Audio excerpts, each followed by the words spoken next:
Kami ang ikaapat na pangkat. I, as your narrator, will tell you where Duplo was originated, and my members here will perform Duplo, a poetic Tagalog debate through song and dance to win a woman's hand by using riddles and proverbs. It later evolved into a more formal debate on various issues, and is sometimes performed during Wakes of the Dead. It is originated from indigenous courtship customs. May I introduce to you our members and their roles?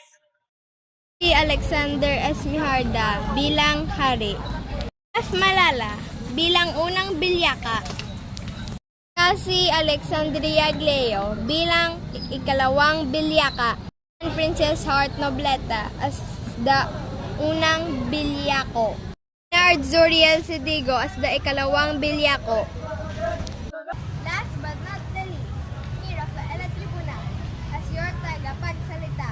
Now let the show begin!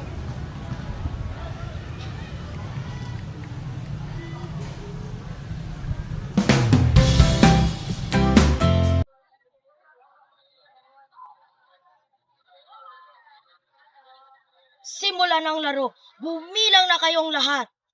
Una. Ikalawa. Una. Ikalawa. Tribulation! Tribulation! Tribulation! Estamos en la buena komposisyon. Ang komposisyon ng tanan ay paglalarong mahusay. Ang magulo ay mahalaya sa mata ng kapitbahay. Mga binibini at mga ginoo, matatanda at bata ngayon naririto. Malugod na bati ang tanging handog ko sa pagsisimula nitong larong duplo.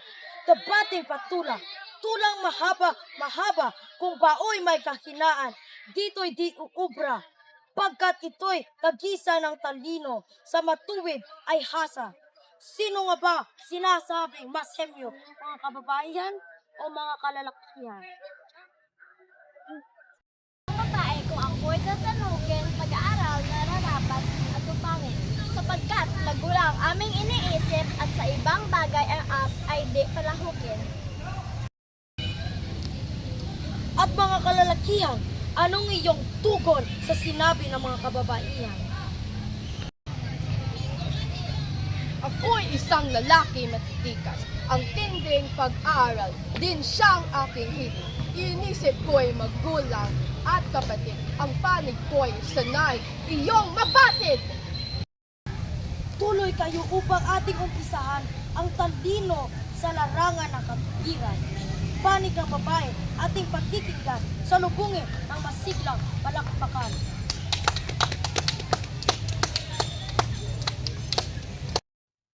Tagmasan mo ng mabuti ang paligid talino ay higit naming nagagamit sa larangan ng trabahong humahagupit.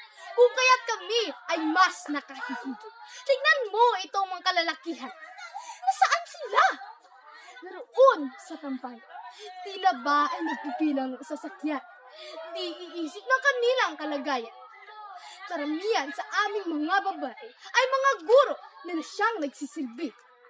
Talino iginagamit nang walang pagsisi at di lamang iniisip ang aming sarili. Katwirang babae ay napakinggan na sila raw ay higit na kalalamang. Ngayoy pakinggan na kalalakihan sa lubungin ng masiglang palakpakan.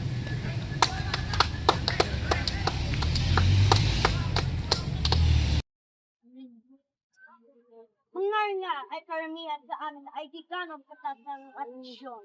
Ngunit mga ay magandang edukasyon upang hanap buhay maging katingkor. Sa aking katalo na siyang nakamali ay iniisip lang daw ay ang sarili. Alintana naman ang inyong sinabi, pagkat kami rin ay marunong magsilbi. Di lang sa pag-aral o sa preparasyon, talino gamit din sa pagdedesisyon. Sa tahanang pulos ng mga konsumisyon, gumagawa ng paraan at solusyon. Ngayoy na panig na lalaki na iswalat ng kanyang sarili mula sa mga salitang inabi na inilahad at walang halong ngimi. Ang iyong mga stat. O nga, sila ay may pinag-aralan. Ngunit dito nagagamit ang tahasan sapagkat iniisip ang sariling kapakanan. Hindi ba nila lubos na isip ang buhay ay di pulos panaginip? Dapat ang pangarap ay abuting pilit kaysa maglaho sa tuluyang mawaglit. Di mo rin ba ito napapansin? Mataas ang posesyon mula sa amin. Inyero, pulis, maging sundalo rin. Nawa babae, ito'y iyong isipin. Kami na subsob sa paghahanap buhay, talino at lakas. Magamit araw-araw, umaasang makakamtan ang aming landas, hindi maligaw. Tumigil kayong dalawa na iinit. Kapwa sa katwiran ay humaagupin. Dalawang panig na nagtatalong pilit. Bigyan muna ng palakpakan na mainit.